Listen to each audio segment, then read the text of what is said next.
obviously there's really sad news today. The amazing actor, Oscar-winning actor Philip Seymour Hoffman was found in his apartment with a needle. He was sober for about 23 years, and he relapsed, and he's been struggling since. And sadly, he died. That's another tragedy, and certainly shocking, I think. And he's got a lot of fans and a lot of generations, so it's going to be interesting to see what the fallout's going to be. But yeah, horrible news. And I think it's really hard. There's no closure, and I hate that word, but it's just that's it.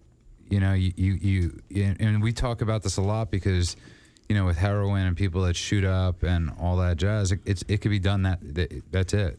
Yeah. I mean, anybody that's shooting up is, I've often said this on the show that if you're shooting up, you're somewhat suicidal.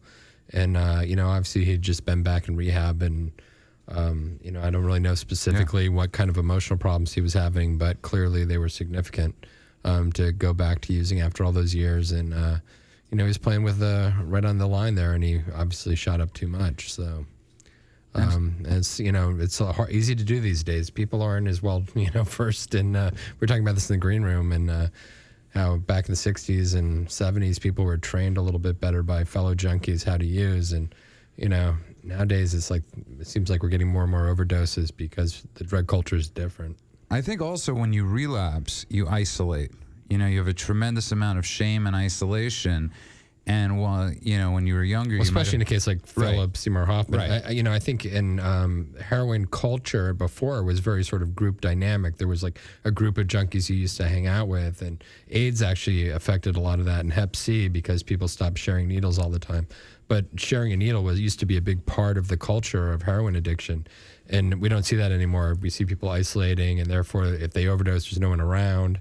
And so it's become much more of a problem. Not to say that it wasn't a problem before, because it certainly was. But this is just another tragedy of heroin coming back big and being used culturally in a way that is much more dangerous than it ever has been. Yeah, there was a report the other day that heroin deaths in America was up last year. I think it doubled. Some crazy statistic that happened last year. But the point is, if you're out there and you're struggling. We often talk about this on the show, that there's a lot of shame, Andrew, based in relapse. And a lot of times people have a hard time getting sober again because of that shame, because of that guilt, because of so much. So if you're struggling, no matter what you're struggling with, if you're alive right now, there's a chance. And, anything we could do to help you, we'll do to help you. But you don't have to continue down that path.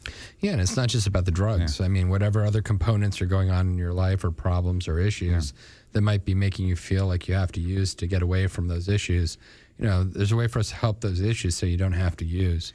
And I think that, you don't have to get to a point of crisis to then get help. There's ways to get help earlier and not get to the point where you're risking your life.